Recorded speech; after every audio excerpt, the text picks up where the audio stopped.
Hello and welcome back to part 3 of my How to Start a Sketchbook series. This is the third and final part, so be sure to check out the other 2 videos. I'll try and link them in the bar above or in the description below for you. So let's jump in.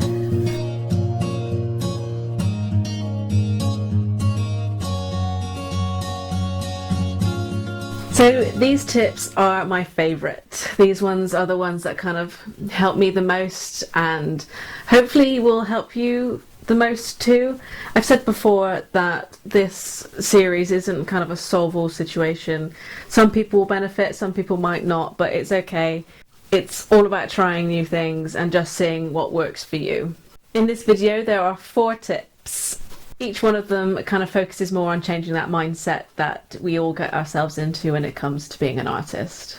We all put a lot of pressure on ourselves to create flawless pieces of artwork, and it can be quite difficult to kind of break through that mental barrier. So with these tips and the other 2 videos that I've sent out already, hopefully they can help you get into sort of a better creative mindset. Without any further ado, let's jump into today's 4 tips. Kicking off today with tip number 1, I say start in the middle of your sketchbook. This is actually a tip I picked up from a TED talk by the artist John Howe. He did the concept art, or did some of the concept art for Lord of the Rings, and I thought it was really useful. We've got that brand new sketchbook, and lo and behold, we're too afraid to make a start on that first page. We don't want to ruin it, do we? We open it up and it's clean and we go, oh no, I don't want to draw on it. It's too nice. I don't want to ruin it, so I'm not going to draw on it. The best thing to do, actually, is to either start in the middle or to start a few pages in. Now, this is great because you've got the ball rolling. You've warmed up, you've tried out the sketchbook's paper, especially if this is a new book that you've never had before. You might not be used to the paper, so actually giving it a go somewhere in the middle where there's less pressure kind of gives you that ability to warm up and get ready for going back to the beginning and starting on the first page. Now I feel like this changes your mindset in a few ways.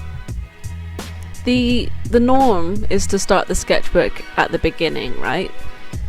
So when you kind of ignore that and you go, screw you society and do what I want, you can start in the middle and you can, push the boat out a little bit. You feel a little bit different about yourself and you've stepped outside a comfort zone, which I think is always a really useful thing to do, especially when you're learning. Plus, a lot of the time I've found that if I start a sketchbook and on the first page is a sketch that I don't like, I get this sudden rush of self-doubt. For some reason, the first page naturally represents the whole sketchbook, which of course it doesn't. But mentally you look at the first page and you go, this is going to kind of set up the rest of the sketchbook. It's like reading a book for the first time, or reading a new novel that you've never seen before, and you look at the first page and you kind of make a judgment based on that first page of what the contents of the book is going to be like. I think most people can tell whether they're going to enjoy a book by reading the first page. So the view is, starting in the middle of the sketchbook takes that pressure off and suddenly we can feel more comfortable with that new sketchbook feeling.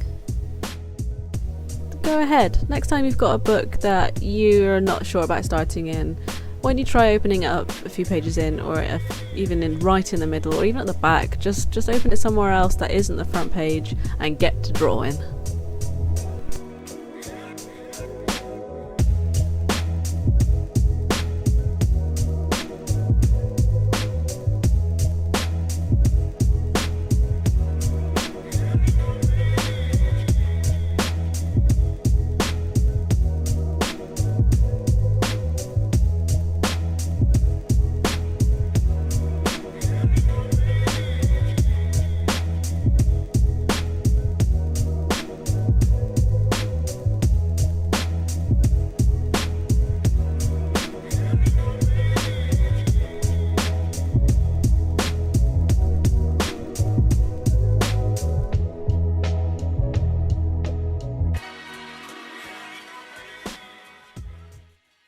For tip number 2, this is definitely easier said than done, but it's try not to compare yourself to others. What we need to remember is, and it's something that I've always struggled with, it's that we're all on our own paths. Someone else might look like they are miles ahead of you at present, but remember that they've already covered the distance that you have. And the reason that they might seem like they're ahead of you is because they started earlier, or they've had other opportunities to advance. And don't be disheartened, it doesn't mean that you won't get there. You just need to keep putting one foot in front of the other, and slowly but surely you will reach that milestone too. Skills aren't a given, and that includes art. Art is a skill, and it's something that takes effort and time to master. You will get there. Don't see others' successes as your failures.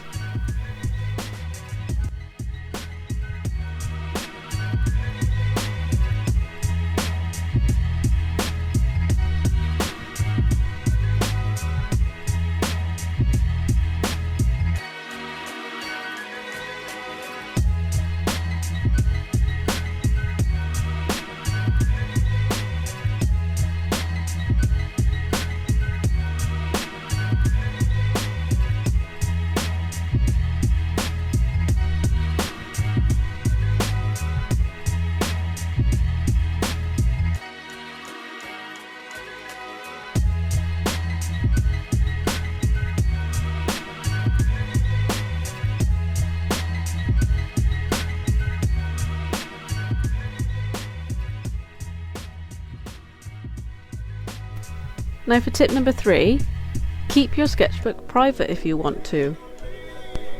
Say it with me, it's okay to not share your sketchbook. Nobody is entitled to see your sketchbook. These pages can be entirely personal, and that's okay if you want to keep it private. There is zero expectation that you need to show the content as if they were finished pieces, because they're not. They don't always have to be. Sketchbooks are for people to kind of brain spew or to plan out final pieces. Some people do final pieces in their sketchbook, and I kind of try to do stuff that I feel are complete, but there's no reason to share it if you don't want to. There's this illusion that because people share only the pretty pages, that all of their sketchbooks look like that, and I can tell you it's nonsense. And I know, because I'm guilty of perpetuating that belief. I only really share the stuff that I'm happy with sharing, as with most artists I imagine. We don't share the ugly side of it. And I'll make a promise to you now that I will make up for it, and I will share my ugly work one day. I will make a post of just the ugly stuff to share with you, that it's alright, I keep saying it's okay to make mistakes, and it's okay to make ugly work, and I cannot tell you to do it unless I share it as well, or unless I kind of accept the fact that I make it too. It'd be kind of hypocritical of me, but go ahead in your next piece with the knowledge that this space is yours alone, and you don't have to share it, and it might make you feel a bit more at ease when it comes to creating work in your sketchbooks.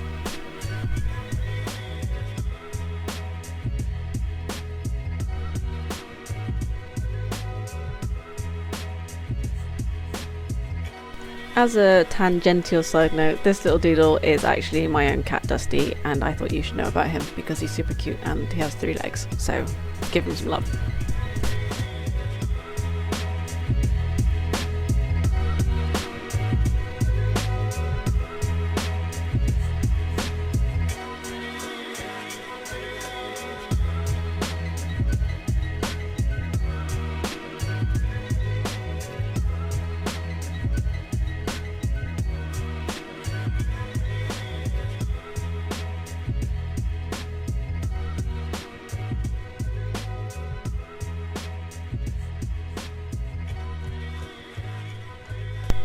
Now, finally, my 4th and last tip of this mini-series that I'm doing is to join an art community.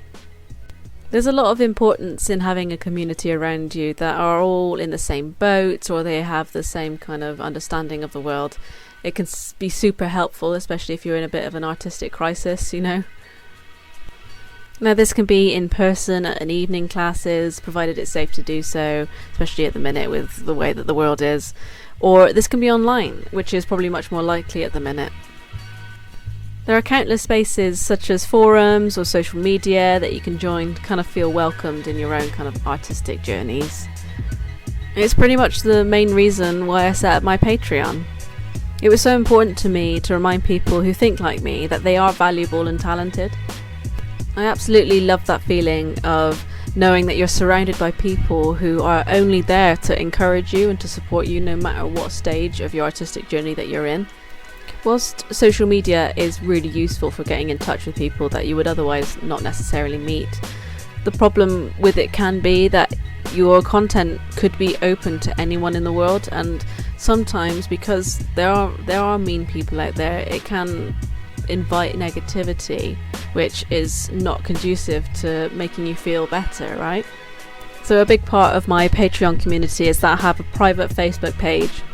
It's something that I monitor, I moderate, and I kind of make sure that the people in it are safe to be themselves, and they're safe to be the artists that they want to be without any pressure of social media, so that they can support each other and they can enjoy creating without anybody telling them that, oh, what you've made is not very nice. You know, it's just a supportive place for anybody who wants to join, and it's a space for interactions among like-minded people, and to get that support and the encouragement that you need to help kind of remove that pressure and remove that anxious feeling that we have about artistic selves. I would love it so much if you joined us and gave yourself permission to be safe among other artists. I will link the Patreon in the description below, so feel free to go and check that out if you want. So there you have it, the final part to my 3-part series on how to start a sketchbook, or rather just get through that little creative block that you get from time to time. As mentioned in tip number 4, I do have a Patreon. This is aimed at everyone, but has particular perks for artists. There is a private Facebook page, a private Discord page. There are also weekly colouring pages and monthly art prints for anybody who wants to collect some of my pieces. I also do sort of behind the scenes bits and pieces on my Patreon. I have polls as well. Every month I ask my patrons to let me know what they would like as the next month's colouring page theme, so if you want to get a say on that, do drop in and join my Patreon. I really hope that you found these tips useful. Do please comment below and let me know if there's anything that stands out to you. If you want to read all 11 of my tips in one easy document, I do have a blog post which I'll link in the description as well for you. So once again, thank you for watching. As always, hit the subscribe button if you aren't already, smash the like button if you like this content, and I can't wait to see you again for the next video.